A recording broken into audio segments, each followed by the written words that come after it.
Hello friends, Richard Bruce here with another update to the Jeurua saga, in which even more incredible things have happened. Now, before I talk too much about this, one first thing I want to say, it just right off the bat, is that I now know that miracles can and do happen in terms of healings and even being brought back from the dead.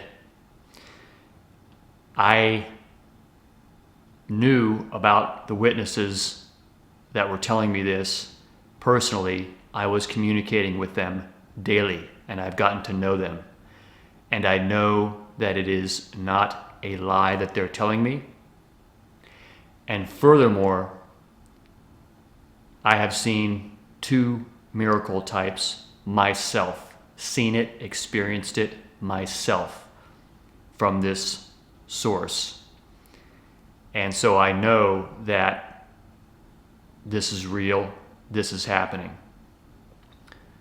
So the kind of healing that I'm talking about is like when someone puts their hands on someone and there's a bright flash of light and there's an instantaneous healing of that which was broken or even dead. And I'm talking about animals and people that it was done with. And it is truly amazing. I just wouldn't have guessed that this could be. But it was real, and I saw, as I said, two things personally, and I'll describe those in a minute, because this has to do with Jeurua, who it looks to me is an angel, but several people involved, in fact, two very important and interesting people themselves with superpowers, have related that she is apparently something more, but she is, to me, a dear friend who I truly love and care about, and I have not felt this kind of feeling for anyone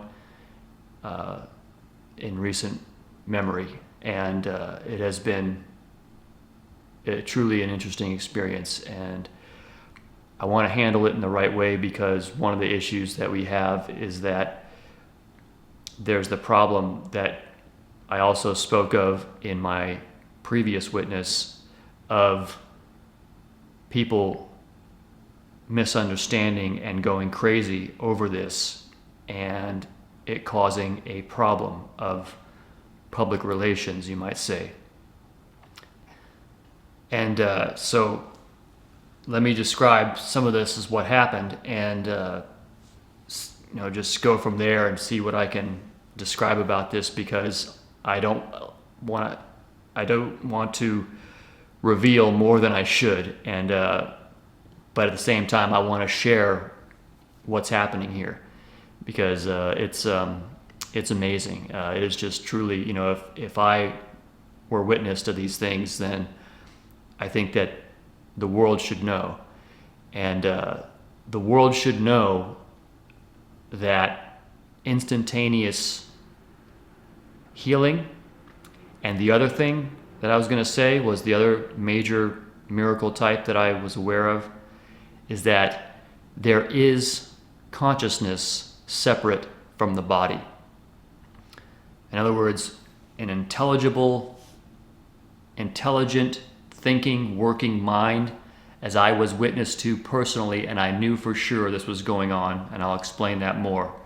But I was talking to somebody who was out of their body, and I knew for sure they were out of their body. They were not in their body. In fact, they were traveling around the world, even in one instance sitting on the mountains in Japan, and their body was in Thailand, unconscious in the hospital. So one of the first things I want to describe that happened is that Anna was taken away by certain authorities. Remember that she's blind, and living in a monastery in Thailand, a Buddhist monastery, with about 1,000 monks living at this huge place that my dear friend, Master Monk, is the head of. And it's just, this whole thing is just amazing. I would really like to see it. I don't know if I'll be able to. I hope I will be able to, but in any case, the Lord has let me be part of this as much as I can, kind of as a ghost myself from far away. But I feel like I know all these people, and I think that the Lord has given me to be able to be close to them even while far away, because as I may have told you guys, I have a mission here to complete in Babylon before I'm able to move on. And I don't know if I can travel even. I don't know. I mean, I have a valid passport, but I haven't tried it yet, and there may be a reason why I can't. So I don't want to say that I'll do something and then I don't do it. But I believe that the Lord has given me to be part of these circumstances and get to know this person, Jeurua, Anna, personally, so that I could experience this and be edified by it. It was an experience I needed to have. So certain authorities that I will not describe took Anna away. And she was in a place, and I was able to understand everything that was happening to her in that place, because a certain someone was with her that I knew personally and was communicating with me. And furthermore, I was able to talk with Jeurua on the phone. And I learned about all this, and we talked about it more later. So in a certain place, there was a situation where she was walking down a hallway, and she flicked her hand, and all the devices in that entire place, which was a considerable size place with various people in that place, all the devices there turned to a song that she likes and started playing. Yeah. And so, believe it or not, so she has this power to make any device that she wants start playing a song that she likes. Okay, don't know how she does it. She doesn't apparently either. Then she was taken to a certain place, and there were some people there that wanted her to perform miracles, but they were not nice about what they were doing, and they killed animals in front of her and told her to heal the animals, and she did. Then she warned them that they would be punished if they did more or did something to hurt a person. But they didn't listen. And they hurt a child, and severely so. And she told the witness who witnessed to me to leave the room, and she punished 2 men that were involved. And I will not describe exactly what happened, but I will say that 2 men now, at the very least, if they're still alive, will not be the same again. And they learned the very hard way not to mess with my dear Anna, or us, or the monastery. They learned the very hard way, because they severely hurt a child, and she healed the child, but she punished those that were involved. And in my opinion, they learned a hard lesson. And I talked with Anna about this, and I can tell you that, in my opinion, the punishment that she meted out was clear, with clear warning, and it was measured compared to what I or a lot of people might have done in that situation. So, to be clear, her powers are not just the powers of healing. I would be very careful not to piss off my dear Anna, because she is capable of things, amazing things, that are not just healing. And as always in this life, we should be very careful about what we do. And we talked about it at length, and I and some other people that knew about it were freaked out. We're like, whoa, shit. But again, as I was aware of everything that happened and why it was done, I can tell you that I believe she was fully just in what she did, and she was faced with an incredible, difficult situation. And I'm talking about a life or death, horrible, awful, very severe situation of violence. And she responded, I think, in a measured way, and in a way that she had to. Remember, she's also blind, but she can see certain things in the spirit, like she sees people as energy. And so she's this blind woman in this place, and she was confronted with violence, horrific violence, and she had warned those people not to do it, but they did anyway. And she did what she had to do. And I do not hold this against her. However, I am going to be a little bit more careful, but I'm not scared of her, because I'm not worried. I am what I am before the Lord, and what will be is what will be. And so we have to be careful about all kinds of things every day to not lose our heads, as it were, or get hurt severely. And so what's one more thing? And furthermore, I truly trust Anna, and I truly like Anna, and I know that she is very upright, very moral, one of the most morally upright and righteous people that I could imagine. And while I'm on that, let me tell you about something else that I recently learned. So she's been in Thailand for about 7 years, and I've known her for about a year. And this whole time up until now, I didn't know about this. But I had heard on and off that she was working with a rescue mission, a place where they help out homeless children and mothers and people in need. So I learned about this just recently, that she had met her lawyer, Mr. Kunpi, who was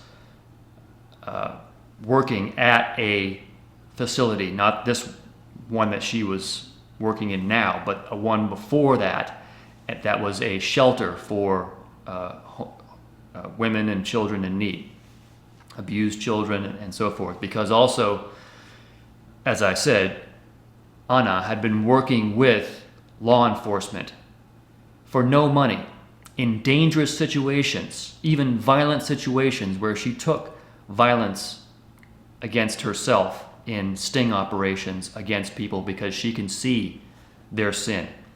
And she, get this, she walked into a law enforcement office and found Mr. Jones, Captain Jones.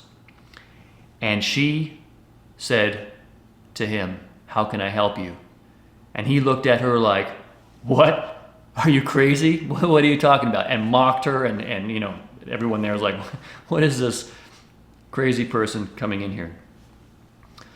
But she explained to him and convinced him over time that of her powers. And I may have mentioned previously that she found out about her powers while she was living in Russia, and she bumped into some guy, and who was they were taking him away in this police station in Russia. And when she touched him, she saw all of his crimes, and she started because he, at the moment, he was yelling that he was innocent, and she yelled back, "No, he's not. He's a bastard who did all these terrible things."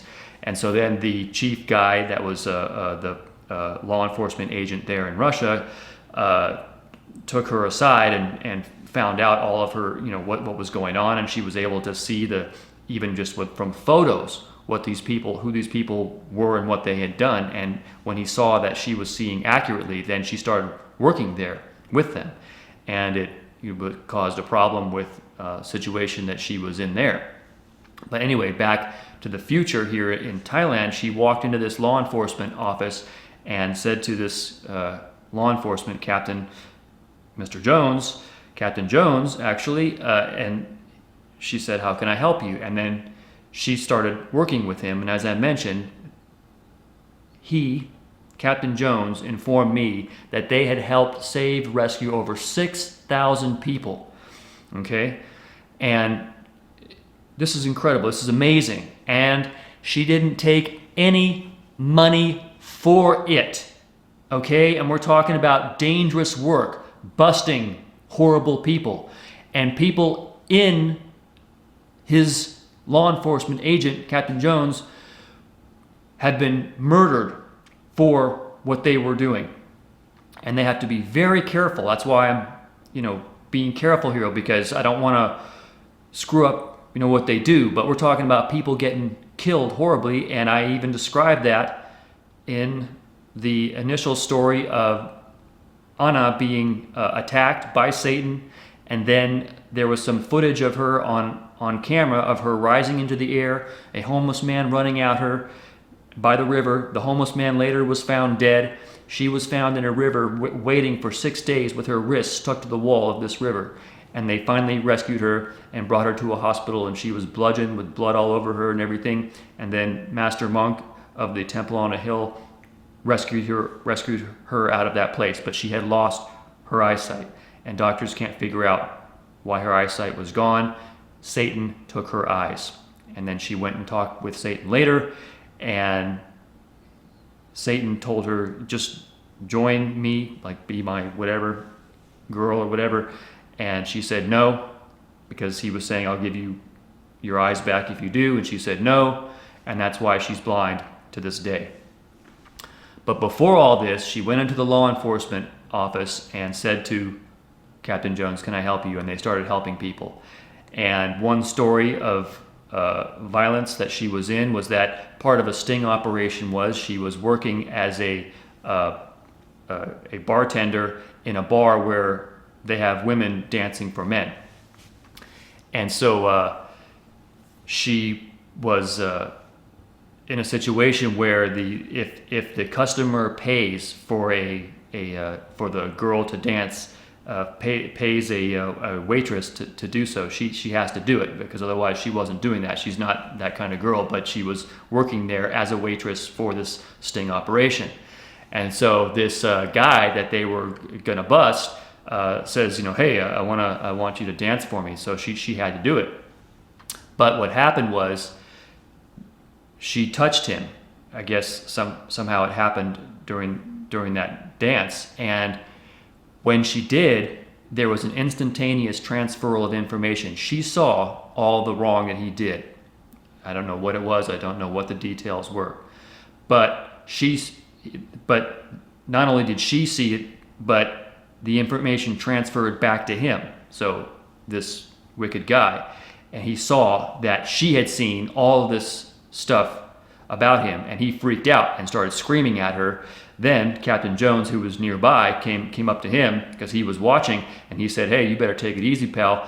But he wouldn't calm down, and he broke out a knife, and so a fight ensued, and he tried to stab Mr. Jones, but Ada protected him and jumped in the way and took the knife right under her chest, and so yeah, and she got hurt, but she saved Captain Jones, and so all this, that was just an example of some of the stuff that she did, and they were busting all kinds of people, but she's very strong, and so she was able to do all this, and but then in the course of all these works to help people, she found a shelter where they were helping homeless people and abused, I think, women and children that were orphans and so forth. And that's where she met her current lawyer and my friend, Mr. Kunpi, who's been excellent in describing everything that's going on here. And so what happened was she started to work at the center, and that's how they met. And she started to help these children who were abused because they needed counseling, and the counselor that was there, I guess, wasn't working as well as they had hoped, and so she started to help these people, and one thing led to another, and then she realized that they needed a bigger, better facility. And so with the help of Captain Jones, who she was working separately with, he wasn't involved as far as I know with the homeless shelter. I don't know, maybe he was, but this was a separate issue. But she went and talked with Captain Jones and said, look, can we get a government grant? And so he helped Anna get this government grant, and they built a 5-story, 100 feet by 100 feet building. I don't know exactly how big it is, but I know it was 5 stories, and 5 stories, it has to be a fair-sized building. And so she built this. It took 3 years, and now is this big building, and the first 2 or 3 floors, I forget, are for administration and the kitchen and everything, which they also opened up the kitchen to the homeless, and the the top 2 floors are to house the people that are homeless and need a shelter, children and so forth, and mothers that were abused and so forth. I mean, this is freaking amazing what she did. Can you understand what's happening here? And all this time that I've been talking with her, she didn't tell me about that she had done that. Built this building in Thailand. And I'm going to get some pictures of this if I can get over there, because they are kind of stingy about taking pictures for me over there, you people. But at least I can hear clearly about it, and I know that they aren't lying to me because I can hear in detail, and I'm fairly intelligent. I can see what's happening. And I know these people, and they're very honest people. And Captain Jones and Kunpi and Master Monk and all the people that are involved there, and especially my dear friend Anna. So I know what's going on very clearly, and I can just tell you that this is real. This is not. I'm not getting bullshit here. So. All this is going on, and then she was taken away, and finally, but another thing that was happening was when she was taken away to this place where I told you that she had to punish these people that were not acting right. But anyway, when she left the monastery, okay, so this is like way out in nature somewhere, and it's this huge ancient monastery that was rebuilt by a monk, a Buddhist monk who was given a dream when he was a child to rebuild this monastery, because it was like an old ancient monastery, and he, all this time up until now, he rebuilt it, and people mocked him and everything, but people slowly came as they saw his dedication, and more people began to realize how great he was, and all these people came, and now there's 1,000 monks there and other masters there. This is a huge place, and this just incredible situation there. that I described with the highest master monk that came and all these things that happened. And she called forth lightning. She didn't try to, by the way. She told me that it just happened when she was yelling at these people, and it was this huge violent situation, and all these incredible things happened. So, but when she left, when she was taken to this certain place and she left, there was like this continual rain that was coming down. And to the point where the monastery was starting to have serious problems because the roads were totally washed out and muddy, and they couldn't get any donations, and there's 1,000 men living at this place, so they're running out of food. There's constant rain, so there was some people getting sick, and so it was starting to be a bad situation. And so I was able to talk with Anna on the phone. I said, hey, listen, I need to tell you something bad is happening at the monastery. And so she said, oh, really? And I said, yeah, so maybe, because she had met somebody that was there. And so she, I don't know what the full story was, but I said, maybe you could ask the people that are there, could they help? And so apparently what happened was they did. And so she was able to get some help to the monastery and go back there, and they did. They helped the monastery, and they brought supplies and helped them, and even with some construction and rebuilding and stuff. So I was like, wow, I was really gratified, because I was worried about the people at the monastery. I was thinking, oh, this is bad, because apparently when she left, oh, and by the way, when she came back, she just waved her hand like this, and the rain stopped. And she did it twice. She did it another time too. Yeah, I mean, she can control the weather as well, at least locally. And it just went, and the rain stopped. And another time she came, and then within 10 minutes it had cleared up and was a sunny sky. And so, yeah. So this is some pretty amazing stuff, and there's more, as you'll see. Okay, so throughout all this, realize that we were being attacked by Satan. Now, you guys know that I'm attacked 24/7 with the gang stalking for uploading reptilian shapeshifter movies. However, they were, especially Anna, was attacked there in Thailand. And they also attacked Mr. Jones, Captain Jones. And one of the ways that they attacked us, and I need to set the record straight here, is that they were attacking Mr. Captain Jones, a Christian man, and they were attempting to make his men out to be drunkards, because they set us up in a total of 3 situations now where there was an accident involved. And then the police somehow were right there, showing up in odd places, suddenly there, and they said that the people involved were drunk. That is, they were people on the law enforcement team there in Thailand. And these are professionals. And I knew them, I've spoken with them, and I can tell you that these people are not drinking on the job. They would instantly lose everything that they had worked for, and these are professionals. They were communicating to me in good English. They have a situation there in Thailand where most of the people there can speak pretty good English and write pretty good English, because that's what they learn in school. And let me tell you, they're competent, okay? They're competent, and these are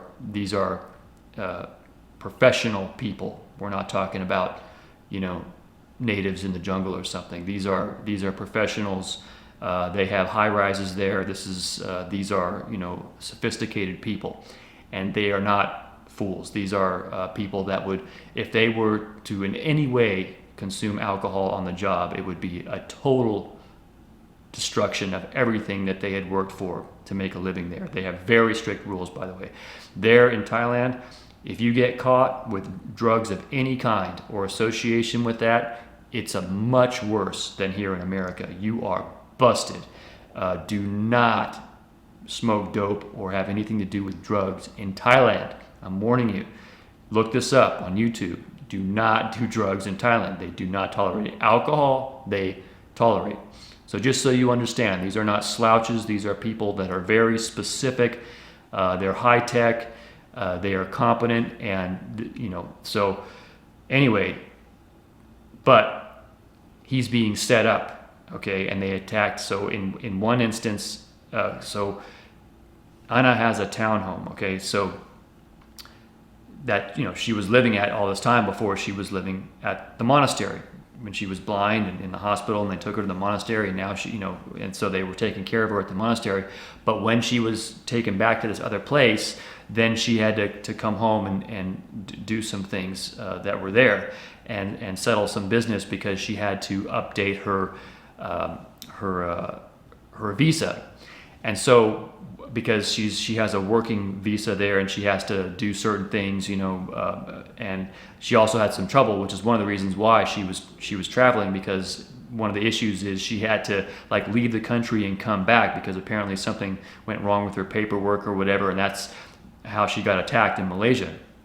But then but back to after she had left this other place that she went to, she came back to live at her townhome, and so Captain Jones wanted her to get used to life there. So but she can still get around, because she can see in the spirit, so she can do a lot of things. And so, but he decided that it would be good for her to be there by herself as practice, because to kind of learn some living skills, because she can still see, but she was blind.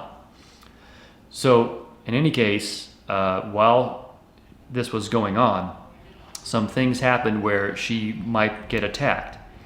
And so in any case, while she was there, she was going out for a walk, and all of a sudden all these dogs started coming at her and barking and everything. And then in another incident, she was walking, and there was some weird people that came and attacked her. But I want to describe something before that, which is important to this, which is that while she was taking care of her visa and doing some things with her business, because she went to her office, so she has an office there too, okay, and that's even apart from the homeless shelter that I told you about that she built, the 5-story place, okay. It's just that she has another office where she handles her other work that she does. She works with precious stones, and she was working for this company and everything, and so she had to prepare and pass an inspection, including a medical inspection, okay. So she went to this hospital and to get her medical examination, and she had a guard with her that was one of Captain Jones's men. And so they went to the hospital the first day, and when she was there, then after she took the tests and they took a blood test and everything, these doctors came up to her and said, "Hey, we found something really unusual in your blood. We would like you to stay with us overnight." And she said, "No, I mean, I'm just here for a basic inspection." And by the way, it's a very reputable hospital there, a Catholic oriented hospital. I saw the pictures and everything. There were some pictures that I was able to see of the facility itself, and we're talking about a really nice, reputable hospital. But what happened to her wasn't reputable, because what happened was, so she said no, and then she left, and then she was going to go back the next day to get her results that they get from the lab tests or whatever. And she went there, and by the way, the day before, while she was still there, they took more blood than they should have, and it made her sleepy and tired and everything. But that was the day before, and now she's back the next day to get her paperwork.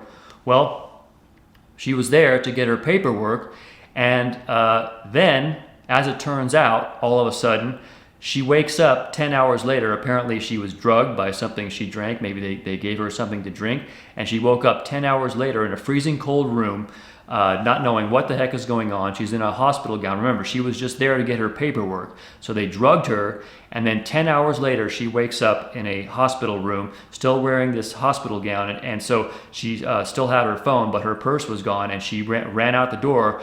And so she ran down to the street. Remember, she's blind, okay, wearing a hospital robe. She calls me, and she's telling me the situation like she doesn't know what the heck happened to her. And she told me what the time was, and I knew it was 10 hours later, and I told her that, and she said, "Oh my God!" And then she was getting into a cab, and I was still talking with her on the phone when all this is happening.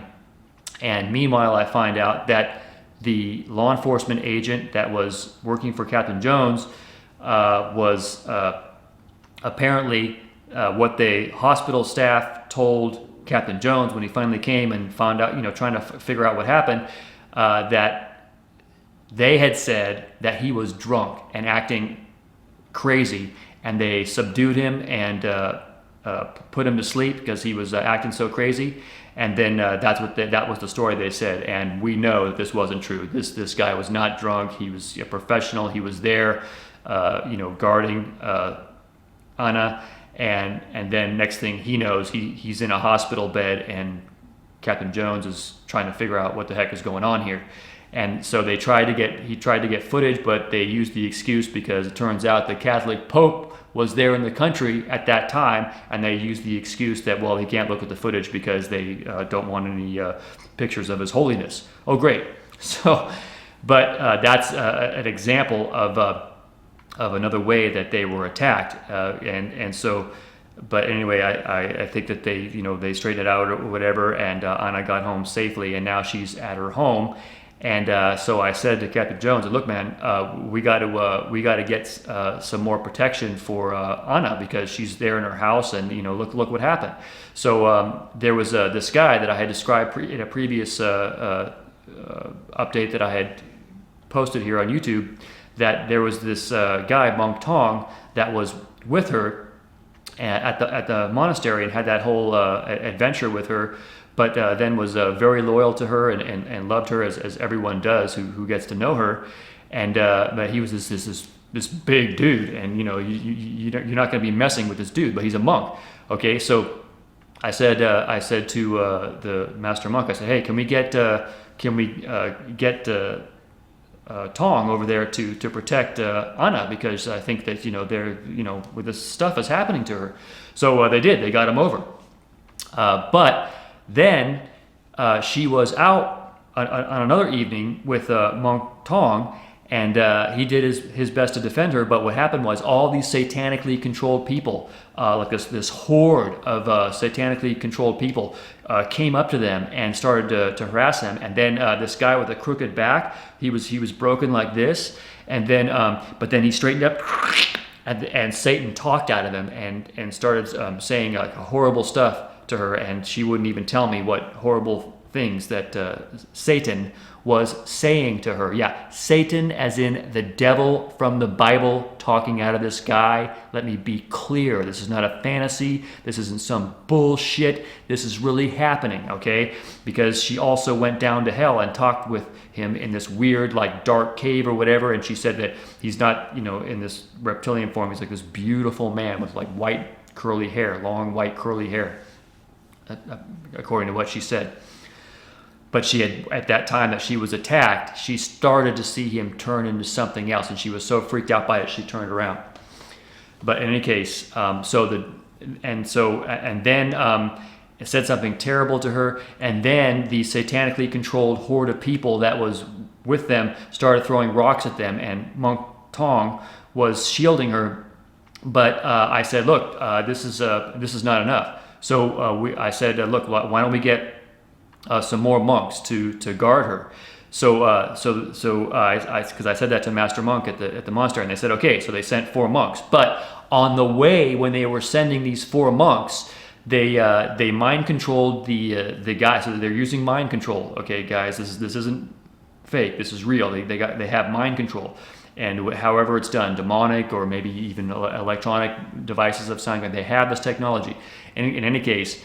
So they used a mind control tactic on this guy that was also another guy that was working for Captain Jones. And he was bringing the 4 monks more to guard Anna at her townhome in Bangkok. So, but on the way, they got into an accident. And luckily, no one was seriously hurt, but they were all hurt a little bit. And they were close enough to the monastery that the monks could walk back to the monastery. But they accused the guy who was working for Captain Jones. This is a professional law enforcement agent not some half-assed bum or something that you might think. And I know, because I spoke with him personally, and I can tell from people's email, especially in detail after I've been emailing him for a while, and I was with this guy, and I knew he was a professional. No way he was drinking on the job. But somehow a police officer happened to be there up in this remote mountain area. Somehow he just suddenly showed up, and what do you know? Guess what? They accused this guy of being drunk. Okay, so that was the story then. Yeah. Okay, so as I said, they were all under attack from Satan in various ways. And so something else that happened next is that Anna's lawyer, Kunpi,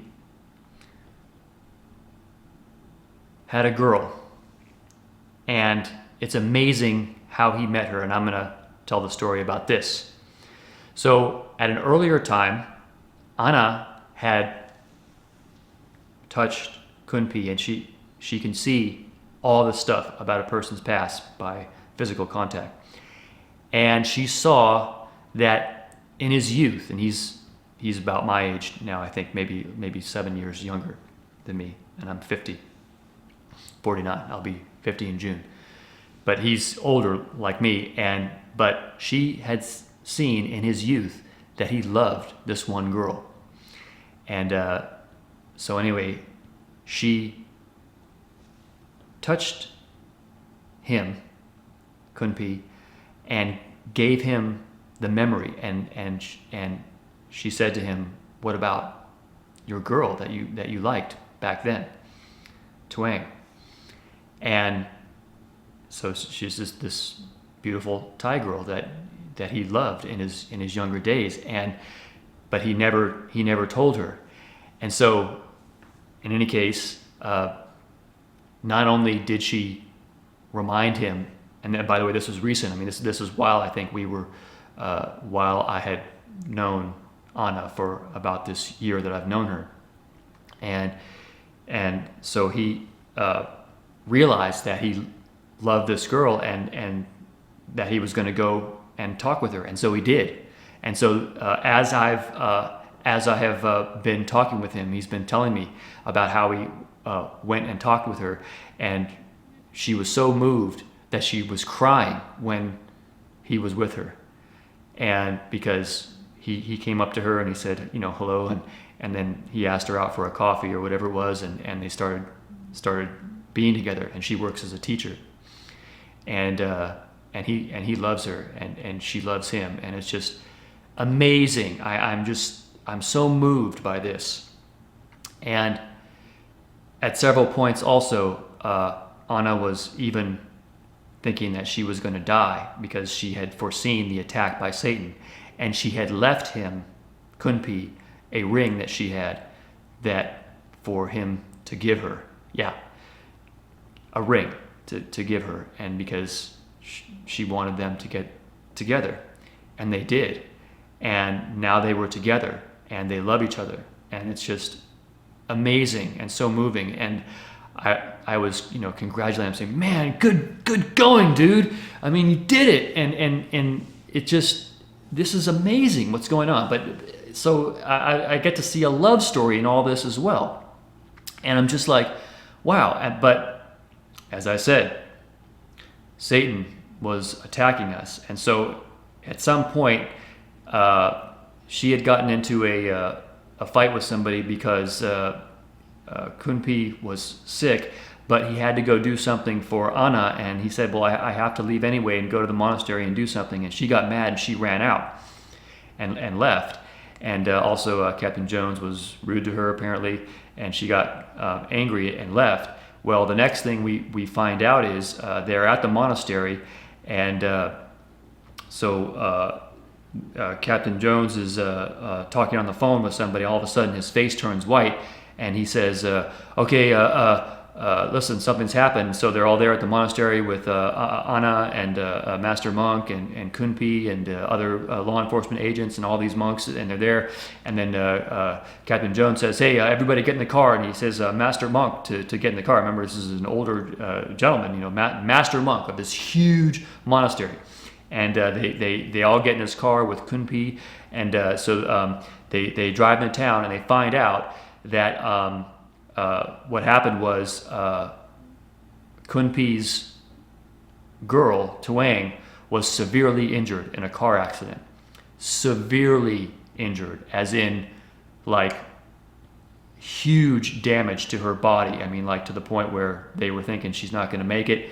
She's on a respirator, and her arm, they were thinking that they're going to have to amputate it and everything. So get what happens next. So we find out that actually what happened was a law enforcement agent that there was two of them, as I believe the story was. But in any case, they were watching as a guard to Kunpi's girl, Tuang. There, and I'm not sure what region she's from. I don't think it's Bangkok. I think it's further out from the cities, like in a country area somewhere. But they were assigned as working for Captain Jones. One of their assignments was to guard her, because as we knew that they were all under attack by Satan. It turns out it was, was justified, except that Satan used one of the men that was driving the car, that was one of Captain Jones' proteges, to attack Kunpi's girl, Tuang, by running her over. And they questioned him later. He doesn't remember anything that happened. But the police busted him and said that he had been drinking once again. So that was the third time now that one of Captain Jones's men was accused. So they're building a story, you see. They're building a story, making it out like his law enforcement agents are drunkards. And we know that this is definitely not the case. They would be totally reamed, destroyed, ruined if they were to even get close to any kind of alcohol on the job. So we know this wasn't going on. And furthermore, they wouldn't run over the person that they were there to protect. Okay, now you're not going to believe what happened. So, as you know, Anna has these super healing powers, and I said to her, and so she called me. She said, I'm going to be out for a few days because I'm going to try to heal Tuang, Kunpi's girl. And I said, can you try to heal her without taking on the injuries yourself? Because the way she does it is she takes on the injuries to herself. And then, but then she can heal a lot more rapidly, and she heals from those things. Like she took, because as I said, those people took away Captain Jones, and they beat him and broke his ribs. Well, she took all those injuries onto herself, including the whippings on her back. So she had broken ribs, and she had whip scars on her back, and took that away, and Captain Jones was fine. Okay, instantly healed him, but she had those injuries himself. But then she healed from those injuries rather quickly. I think like within a week, she was completely fine and no trace of those injuries. So here we have Kunpi's girl in the hospital, in this small hospital in this small town, kind of out in the country, I think.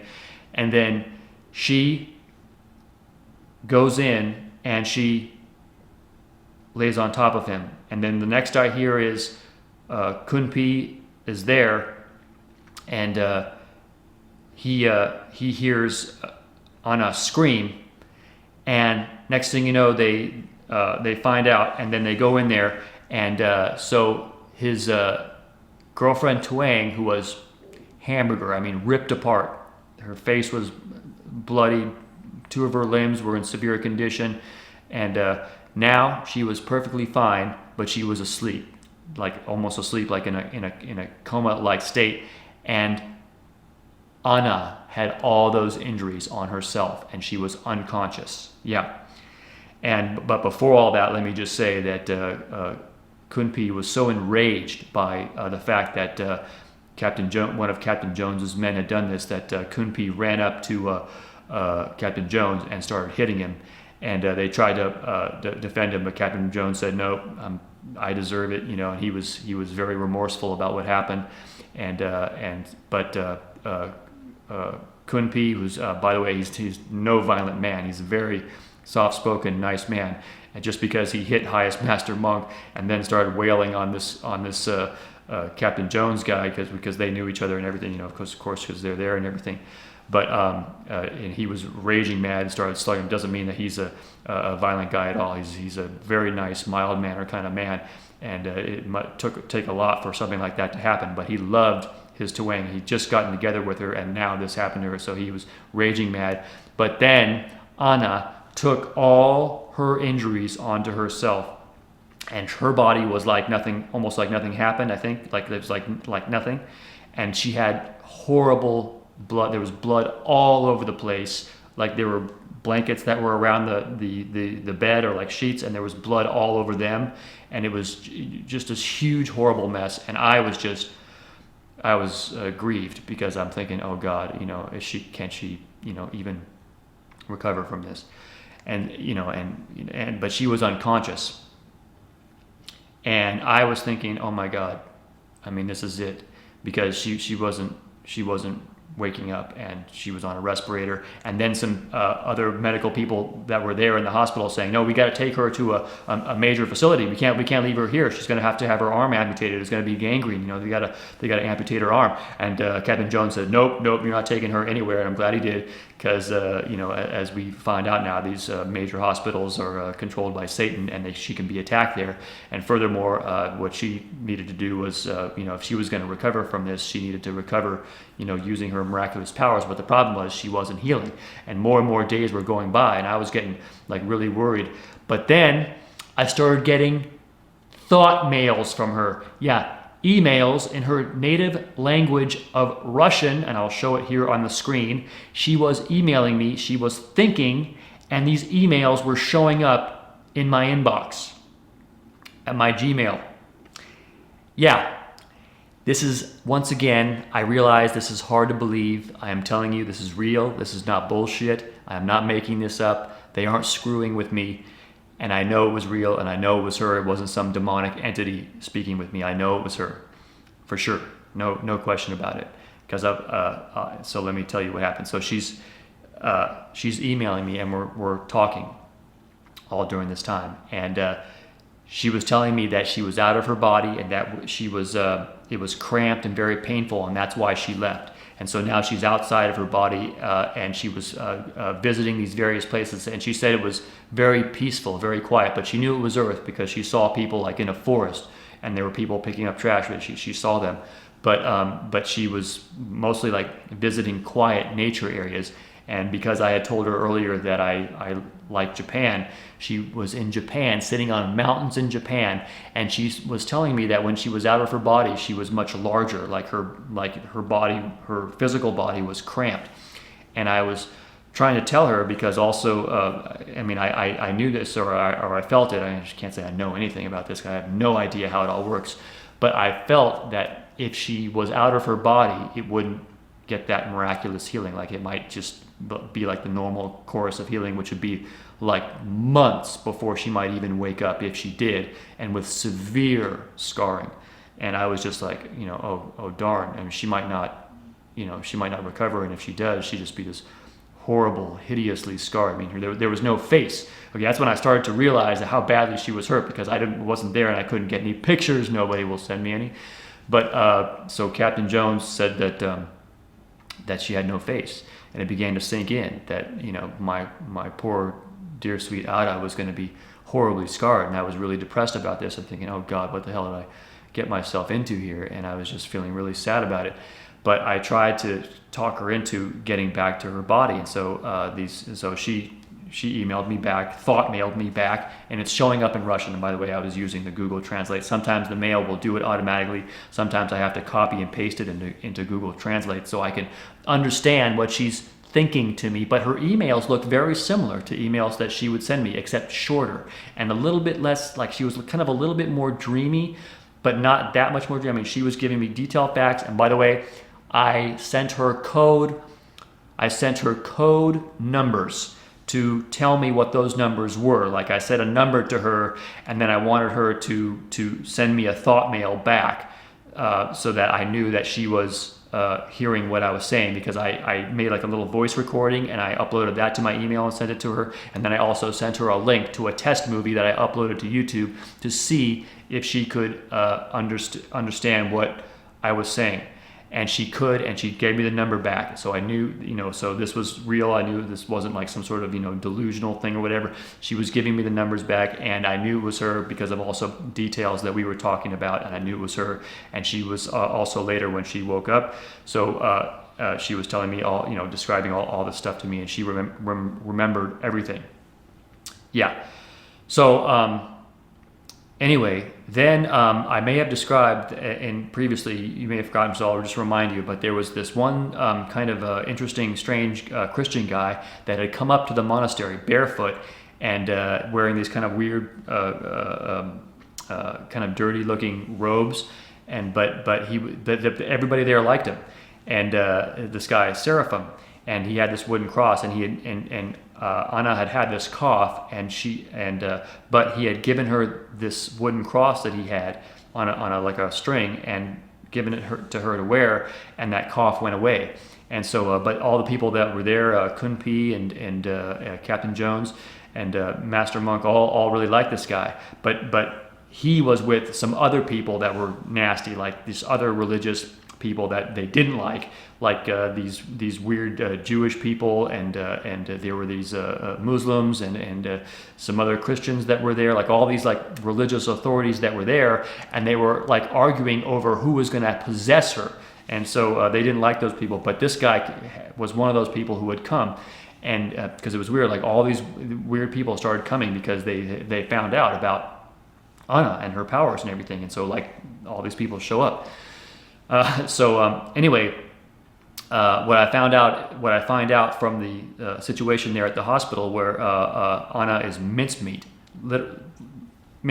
on a table, bloody mess, and all these monks were coming, and they're chanting, and they put henna tattoos on her to try to heal her, and they're offering these gifts to her, and then even Master Monk was trying to because her fingernails were broken off. But he was trying to sew her fingernails up with some red thread, and also somehow this was related to like keeping her soul in her body, and because he was worried about the same thing that I was worried about, that if she was out of her body, she wouldn't be able to heal it.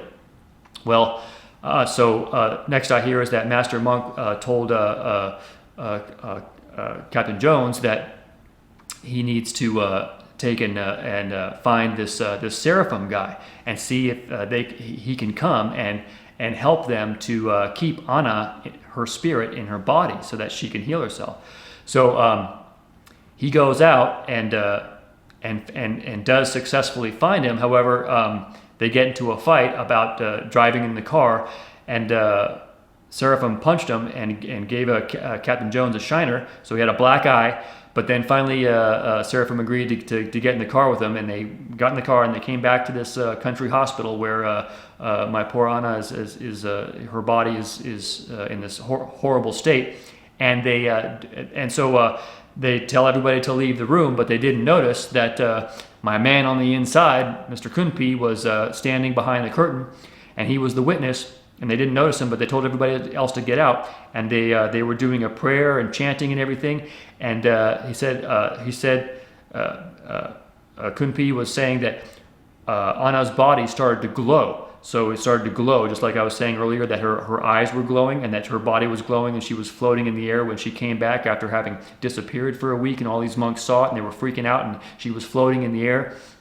And well, anyway, this time they were praying, and her body started to glow, and then all of a sudden there was like a bright flash, and Kunpi said he was passed out, didn't know what happened. Next thing he knows, he wakes up, and he sees Master Monk and Seraphim. They were like in a praying or giving. They were unconscious, but they were like giving in a reverence pose to where Anna's bed was, but she wasn't there, and there was a bloody trail that was leading off of the bed on the floor and out the door. And then he goes out and wakes up Captain Jones, and he sees the bloody trail, and and everybody outside the room. By the way, they were in this one room, and then everybody outside the room, including Captain Jones's men, and they were all asleep. And but Kunpi managed to wake up Captain Jones, and they went outside, and they found her, and she was walking naked, but all bloody and everything, and she was really weak, and she was like really depressed or something, but her body was whole, and he was like, whoa, because her body was mincemeat. I mean, ripped up, okay, with huge bloody situation, and almost arm had to be amputated and everything, but now her body was whole. So whatever happened, she and what I found out later was that she said that she healed herself, and she had to. Like, it was a very painful situation. It was hard to come back to her body, and all this situation was happening, and it was very cramped, because she also said that she was much bigger when she was out of her body. She was like a giant, you might say, and she had to kind of like come down to the smaller size, and she said it was very cramped and very painful and very difficult. But something that Seraphim and Master Monk were doing there somehow brought her back, and then there was like a bright, blinding flash of light. Everybody fell asleep. Next thing you know, but she's very weak now. But I just talked with her on the phone, and she's okay. And but she was very weak, because her flesh was like, and just what Captain Jones said was that it was like just kind of like some red areas where she had total separated flesh, okay, like, ripped open, situation, and very much hurt, and her face was a total scab mess, but now she was like healed, man, like instantaneous, miraculous healing, yeah. And now she's okay, and that's the latest of the situation, and she's recovering now. And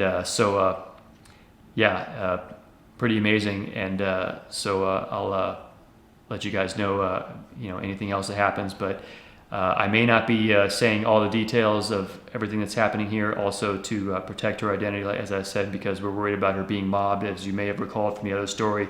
When the people in the local village found out that she had healed a child, they started showing up in droves at the gates and pounding on the gates and saying, "We want a healing," and all this stuff. So she doesn't want that, and it's a problem. But in any case, one of the details of the situation was that she has a financial situation now, because she used to work as a gemologist in precious stones, working for jewelers. And she was an expert on these stones, and that's why she had that separate office and everything, and all the stuff ensued. Well, now that she's blind, she couldn't do that anymore. So we were talking, and I came up with the idea that she could heal people, maybe for like certain high-end clients, to maybe make some money, and start at a fairly high amount of money to do this, but only for select people, and to keep it relatively quiet. Well, when I did this, then I think that kind of led to the situation where she thought that she had to practice by healing, because she also felt responsible that Kunpi's girl had been attacked that way. Sorry, you may hear some noise. It just started to rain outside.